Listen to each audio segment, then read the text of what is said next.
Hello everyone, welcome to all of you in exam guru. दोस्तों, इस video में हम लोग एयरफोर्स वाई ग्रुप एग्जाम 2023 के लिए जीके का एक इम्पॉर्टेंट सेशन लेने वाले हैं, जिसमें आपको मैं जीके के इम्पॉर्टेंट 20 क्वेश्चन सॉल्व करवाऊंगा। ये सारे क्वेश्चंस आपके एग्जाम पैटर्न को ध्यान में रखते हुए तैयार किया गया है और आने वाले परीक्षा में भी आपको डायरेक्ट यही सारे क्वेश्चन देखने को मिलेंगे। सो गाइज, वीडियो को लास्ट तक जरूर देखें। और अगर आप आज के इन सारे क्वेश्चंस का पीडीएफ डाउनलोड करना चाहते हैं तो पीडीएफ आप हमारे वेबसाइट examgurujob.com से डाउनलोड कर सकते हो। इसका लिंक मैंने इस वीडियो के डिस्क्रिप्शन बॉक्स में दे दिया है। तो चलिए दोस्तों, अब आज का वीडियो स्टार्ट करते हैं और देखते हैं पहला क्वेश्चन। तो फर्स्ट क्वेश्चन आप सभी के सामने स्क्रीन पर है। पाल वंश के संस्थापक का नाम क्या था? ऑप्शन है गोपाल, धर्मपाल, देवपाल या फिर इनमें से कोई नहीं। तो करेक्ट आंसर है दोस्तों क्वेश्चन नंबर 1 का ऑप्शन नंबर ए। दोस्तों, पाल वंश के संस्थापक का नाम था गोपाल। ठीक है, अब यहाँ पर देखो बात हो रही है गोपाल की, तो इनसे रिलेटेड एक इंपॉर्टेंट क्वेश्चन यहाँ पर एग्जाम में पूछा जाता है। क्वेश्चन पूछा क्या जाता है कि ओदंतपुरी यूनिवर्सिटी की स्थापना किसने की थी? ओदंतपुरी यूनिवर्सिटी की स्थापना किसने की थी? तो करेक्ट आंसर होगा गोपाल ने। इसके बाद दोस्तों यहाँ पर देखिए जो ऑप्शन नंबर बी है धर्मपाल। धर्मपाल गोपाल के बेटे का नाम था और उन्होंने विक्रमशिला यूनिवर्सिटी की स्थापना की थी। तो यह क्वेश्चन भी आपके एग्जाम के लिए इंपॉर्टेंट बनता है, इसे आप सभी लोग ध्यान में रखना। विक्रमशिला यूनिवर्सिटी की स्थापना किसने की थी? धर्मपाल ने। और धर्मपाल कौन थे? तो गोपाल के बेटे थे। फर्स्ट क्वेश्चन के सारे फैक्ट्स आप सभी को क्लियर हैं। आगे बढ़ते हैं सेकंड क्वेश्चन की ओर। तो सेकंड क्वेश्चन कह रहा है कि हु कंपोज्ड रामचरित्र? आपको बताना है कि रामचरित्र की रचना किसने की थी।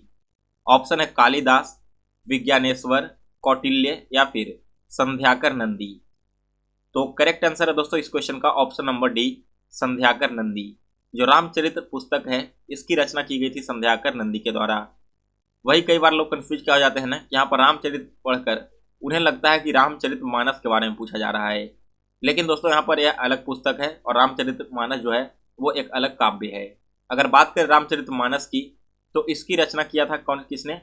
तुलसीदास ने। और रामचरित्र की अगर सिर्फ बात की जाए तो इनके रचनाकार का नाम है संध्याकर नंदी। इसके बाद अगला क्वेश्चन है question number 3। Who among the following was the first to attack India? यानी कि इनमें से कौन भारत पर आक्रमण करने वाले प्रथम व्यक्ति थे जो बाहर से आकर आक्रमण किया था? तो करेक्ट आंसर है दोस्तों ऑप्शन नंबर सी, अरब। भारत पर सबसे पहली बार बाहर से अरबों के द्वारा आक्रमण किया गया था।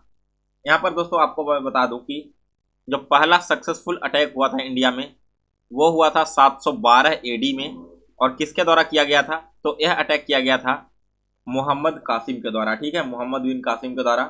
और यहाँ पर दोस्तों मोहम्मद बिन कासिम और दाहिर और सिंध के राजा के बीच में एक भयंकर युद्ध होता है 712 में, और इस युद्ध को नाम दिया गया था बैटल ऑफ रेवार। ठीक है, तो यह आप लोग डेट भी याद रखना कि बैटल ऑफ रेवार कब हुआ था? 712 में, मोहम्मद बिन कासिम और दाहिर और सिंध के राजा के बीच में। यहाँ पर दोस्तों आपको मैं बता दूं कि इस युद्ध के बाद ही मुल्तान पर मोहम्मद बिन कासिम का कब्जा हो गया था और उसने मुल्तान को सिटी ऑफ गोल्ड कहा था। तो यहाँ पर दोस्तों मैंने आपको जितने भी इंपॉर्टेंट फैक्ट बताए हैं वो सारे आप लोग याद कर लो। आगे बढ़ते हैं अगले क्वेश्चन की ओर। तो अगला क्वेश्चन क्या कर रहा है कि what was the objective of the Minto Marley reform? जो मिंटो मार्ले सुधार आया था इसका मुख्य उद्देश्य क्या था? दोस्तों, इसका जो मेन ऑब्जेक्टिव था वो था सेपरेट इलेक्टोरल सिस्टम का। दैट मीन्स कि ऑप्शन नंबर ए इस क्वेश्चन का करेक्ट आंसर है। दोस्तों, यह जो मिंटो मार्ले रिफॉर्म था यह 1909 में इनएक्ट हुआ था और इसे किसने इनएक्ट किया था? जॉन मार्ले के द्वारा तैयार किया गया था। और दोस्तों इस रिफॉर्म के बाद जो यहाँ पर लेजिस्लेटिव काउंसिल थी उसमें मेंबर्स की संख्या 16 से बढ़ाकर 60 कर दी गई थी। नेक्स्ट इसके बाद question number 5। Under whose rule was it run after independence till the constitution of India came into force? यानी कि दोस्तों जब भारत स्वतंत्र हो गया तो आपको पता होगा कि संविधान को बनने में कुछ वक्त लगा था और उसे लागू होने में भी एक अच्छा खासा समय लगा था। तो भारत के स्वतंत्र होने के बाद से लेकर संविधान के लागू होने तक जो भारत में शासन चला वो किस आधार पर चला था? वहां पर कौन कौन से नियम फॉलो किए जाते थे? तो दोस्तों यहाँ पर भारत की आज़ादी से जस्ट पहले एक गवर्नमेंट ऑफ इंडिया एक्ट आया था 1935 का। आपको पता होगा कि जो ब्रिटिशर्स थे वे हमेशा एक रिफॉर्म लाते रहते थे इंडिया में, जिससे अलग अलग तरह की वहाँ पर एडमिनिस्ट्रेटिव एंड डिफेंसिव सुधार किए जाते थे। तो वही आया था आपकी 1935 में एक गवर्नमेंट ऑफ इंडिया एक्ट। तो इसी एक्ट के तहत आपका जो इंडिया है फ्रीडम के बाद बीच में आपका शासन चला था। बात करें अगर संविधान की दोस्तों, तो हमारा जो संविधान है वो अडॉप्ट कर लिया गया था 26 नवंबर 1949 को। लेकिन इसे एक्ट कब किया गया था, यानी कि फोर्स में कब लाया गया था, तो यह लाया गया था आपके 26 नवंबर 1950 को। यह डेट काफ़ी इंपॉर्टेंट है, तो आप सभी लोग याद रखना। बनकर तैयार हो गया था 26 नवंबर 1949 को और पूरी तरह से लागू किया गया था 26 जनवरी 1950 को। इसके बाद अगला क्वेश्चन है question number 6। In which of the following is the supreme command of the defence forces of Indian union vested, यानी कि निम्नलिखित में से किस में भारतीय संघ के रक्षा बलों की सर्वोच्च कमान निहित है। तो दोस्तों भारत के जो सुप्रीम कमांडर होते हैं डिफेंस फोर्सेस के, वे हमारे देश के राष्ट्रपति होते हैं, यानी कि बी ऑप्शन इस क्वेश्चन का करेक्ट आंसर है। एक और इम्पॉर्टेंट क्वेश्चन यहाँ पर पूछा जाता है कि जो हमारे देश के राष्ट्रपति हैं उनको शपथ कौन दिलवाता है। तो उन्हें शपथ दिलवाया जाता है दोस्तों CJI के द्वारा, यानी कि चीफ जस्टिस ऑफ इंडिया के द्वारा। और दोस्तों हाल ही में इंडिया के एक नए चीफ जस्टिस ऑफ बने हैं, तो आपको कमेंट करके उनका नाम बताना है कि जो नए चीफ जस्टिस बने हैं उनका नाम क्या है। इसके बाद अगला क्वेश्चन है who among the following is appointed by the president of India, यानी कि इनमें से किसे भारत के राष्ट्रपति के द्वारा नियुक्त किया जाता है। ऑप्शन है attorney general of India, controller and auditor general, governor of the state, या फिर ऑल ऑफ द एबव। तो देखिए दोस्तों जो भारत के राष्ट्रपति हैं वे नियुक्ति करते हैं अटॉर्नी जनरल का, कंट्रोलर एंड ऑडिटर जनरल का एंड गवर्नर का किसी भी स्टेट की। सो डी ऑप्शन इस क्वेश्चन का करेक्ट आंसर है, ऑल ऑफ द एबव। इसके बाद अगला क्वेश्चन है 8 number. How is the Indian economy, यानी कि भारत की जो अर्थव्यवस्था है वो कैसी है। तो यह है दोस्तों आपकी mixed economy. Option number D इस क्वेश्चन का करेक्ट आंसर है। और दोस्तों मिक्स्ड इकोनॉमी का होता है जहां पर को एग्जिस्टेंस होता है गवर्नमेंट एंड प्राइवेट सेक्टर का। आपको पता होगा कि इंडिया में बहुत सारी ऐसी भी चीज़ें हैं जो आपके प्राइवेट सेक्टर के अंतर्गत आती है, जबकि बहुत सारी ऐसी चीज़ें हैं जो आपके गवर्नमेंट सेक्टर के अंतर्गत आती है। तो जहाँ पर ये दोनों का को एग्जिस्टेंस होता है उस तरह की इकोनॉमी को कहा जाता है मिक्स्ड इकोनॉमी या फिर मिश्रित पूंजीवादी। इसके बाद अगला क्वेश्चन है 9th number. The number of chambers in the human heart is, जो मनुष्य के हृदय होते हैं इसमें कक्षों की संख्या कितनी होती है। दोस्तों ह्यूमन में जो आपके चैम्बर्स होती हैं इनकी टोटल संख्या 4 होती है। और इन 4 में क्या क्या होता है, तो इन 4 में आपकी 2 होती है आर्टिलरी, ठीक है, 2 आपकी क्या हो जाती है आर्टेरिया, और आपके 2 हो जाते हैं वेंट्रिकल्स। तो ये दोनों भी आप लोग याद रखना, 2 आपके आर्टेरिया होते हैं और 2 आपके वेंट्रिकल्स होते हैं। इसके अलावा दोस्तों आपकी जो भी फ्रॉग हो गए, क्रोकोडाइल्स वगैरह हो गया या फिर पिजन वगैरह हो गया, इन सभी के हार्ट में 4 चैम्बर्स होते हैं। वही अगर हम बात करें 2 चैम्बर्स की, तो 2 चैम्बर्स आपके किस में पाए जाते हैं, यह पाया जाता है फिश में। और अगर बात करें 3 चैम्बर्ड की, तो 3 चैम्बर्ड आपके जो एनिमल हैं उनमें दोस्तों नाम आता है स्लेमेंडर का। यहाँ पर आपको मैंने 2 chamber, 3 chambers and 4 chambered heart के सभी एनिमल्स बता दिए हैं। यह आपके एग्जाम के लिए बहुत ही इंपॉर्टेंट है, तो इसे आप सभी लोग बिल्कुल ध्यान से समझ लेना, मिस मत करना। इसके बाद आगे बढ़ते हैं अगले क्वेश्चन की ओर। तो नेक्स्ट क्वेश्चन है question number 10। Which instrument is use to measure the humidity of the air, यानी कि वायु की जो आर्द्रता होती है इसे मापने के लिए किस यंत्र का उपयोग किया जाता है।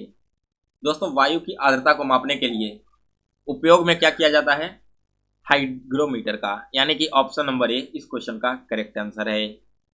ऑप्शन नंबर बी है दोस्तों हाइड्रोमीटर। तो हाइड्रोमीटर का यूज किया जाता है डेंसिटी को मेजर करने के लिए। सी ऑप्शन में बैरोमीटर, तो बैरोमीटर का यूज किया जाता है एटमॉस्फेरिक प्रेशर को मापने के लिए। और डी ऑप्शन में ओडोमीटर, जिसका उपयोग किया जाता है दोस्तों डिस्टेंस को मापने के लिए, जो किसी भी व्हीकल के द्वारा तय किया जाता है। इसके बाद अगला क्वेश्चन है, लेकिन उससे पहले दोस्तों आप सभी के लिए एक छोटी सी इन्फॉर्मेशन है। अगर आप एक डिफेंस एस्पिरेंट हो और एयरफोर्स वाई ग्रुप एग्जाम की तैयारी कर रहे हो, दोस्तों अगर आपको जीके एंड जीएस में प्रॉब्लम हो रही है तो यह ई बुक मैंने आपके एयरफोर्स वाई ग्रुप एग्जाम 2023 के लिए तैयार किया है, जिसमें आपके जीके के पिछले 5 सालों के क्वेश्चन ट्रेंड को ध्यान में रखते हुए वैसे सारे टॉपिक्स इंक्लूड किए गए हैं जिनसे एयरफोर्स क्वेश्चन पूछता आ रहा है और इस बार के एग्जाम में भी पूछेगा।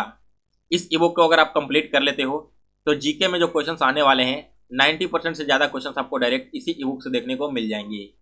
दोस्तों यहाँ पर मैंने ई बुक में प्रीवियस ईयर क्वेश्चन पेपर भी इंक्लूड कर दिया है और जो भी क्वेश्चन यहाँ पर आपको मिलेंगे वो सारे के सारे हिंदी एंड इंग्लिश दोनों ही लैंग्वेज में उपलब्ध है। तो एग्जाम से पहले आप सभी लोग इस ई बुक को एक बार जरूर पढ़ लें।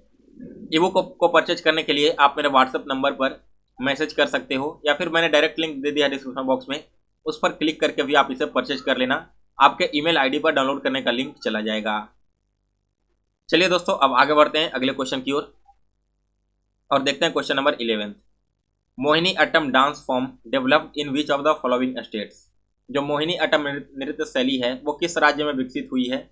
यह विकसित हुआ है दोस्तों ओडिशा में, सॉरी केरल में, यानी कि डी ऑप्शन इस क्वेश्चन का करेक्ट आंसर है। अगला क्वेश्चन है इसके बाद, तुज्जू दरा भारत को किस देश के साथ में जोड़ता है? दोस्तों जो तुज्जू दरा है यह जोड़ता है भारत को म्यांमार के साथ में, यानी कि बी ऑप्शन इस क्वेश्चन का करेक्ट आंसर है। दोस्तों यह दर्रा आपकी भारत में इम्फाल से लेकर म्यांमार तक फैली हुई है और अगर बात करें भारत में तुज्जू दरा है किस राज्य में, तो यह आपकी स्थित है दोस्तों मणिपुर राज्य में। इसके बाद अगला question number 13। Which of the following is a compound. इनमें से कौन एक यौगिक है? यौगिक यानी कि दो चीज़ों से मिलकर बना हुआ, ओजोन, मरकरी, एयर या फिर अमोनिया। तो करेक्ट आंसर है दोस्तों ऑप्शन नंबर डी। जो अमोनिया है ना वो आपका एक कंपाउंड है। और दोस्तों यहाँ पर अमोनिया का फॉर्मूला क्या होता है? तो इसका फॉर्मूला होता है NH3। हाल ही में दोस्तों SSC CPO का परीक्षा हुआ है आज से 3-4 दिन पहले। CPO में एक आपका क्वेश्चन पूछा गया था कि अमोनिया में नाइट्रोजन एंड हाइड्रोजन का रेशियो क्या होता है। तो देखिए यहाँ पर नाइट्रोजन आपका क्या हो जाएगा 7 हो जाएगा एटॉमिक वेट, और इसका क्या हो जाएगा हाइड्रोजन का एटॉमिक वेट 1 होता है, लेकिन हाइड्रोजन का 3 यहाँ पर यूनिट है ना, यानी कि आपका 3 हो जाएगा। इसका एटॉमिक वेट क्या हो जाएगा, एटॉमिक नंबर अगर 7 होता है तो एटॉमिक वेट यहाँ पर 14 हो जाएगा।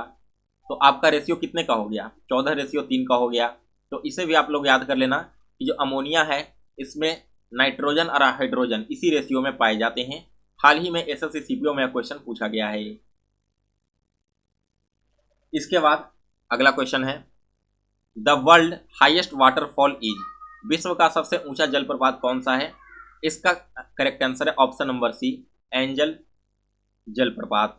वही दोस्तों बात करें अगर इंडिया की, यानी कि भारत की सबसे ऊंची जलप्रपात कौन सी है, तो इसका नाम है दोस्तों आपकी कुंचिकल। ठीक है, भारत की जो सबसे ऊंची जलप्रपात है इसका नाम है कुंचिकल, जिसकी ऊंचाई 455 मीटर है और यह स्थित है आपके कर्नाटक राज्य में। नेक्स्ट इसके बाद क्वेश्चन नंबर 15 क्वेश्चन क्या कह रहा है कि बाई हुम is the density of milk measured. यानी कि दूध का घनत्व किसके द्वारा मापा जाता है? ऑप्शन है लैक्टोमीटर, हाइड्रोमीटर, वेरोमीटर या फिर हाइग्रोमीटर। तो 15 क्वेश्चन का दोस्तों करेक्ट आंसर आप सभी लोगों को कमेंट बॉक्स में बताना है, कमेंट करके। जितने भी लोगों को इसका आंसर मालूम है आप कमेंट करके बता देना। और दोस्तों फिलहाल इस वीडियो में बस इतना ही। तो अगर आपको आज का लेक्चर पसंद आया हो तो इसे लाइक और शेयर करें। साथ में दोस्तों अगर आप चैनल पर नए हो तो चैनल को सब्सक्राइब कर इसके बेल नोटिफिकेशन को ऑन कर लें, ताकि जैसे मैं कोई नई वीडियो अपलोड करूं तो उसका नोटिफिकेशन सबसे पहले आप सभी तक पहुंच जाए। मिलते हैं फिर से एक नए वीडियो में, तब तक के लिए जय हिंद, जय भारत।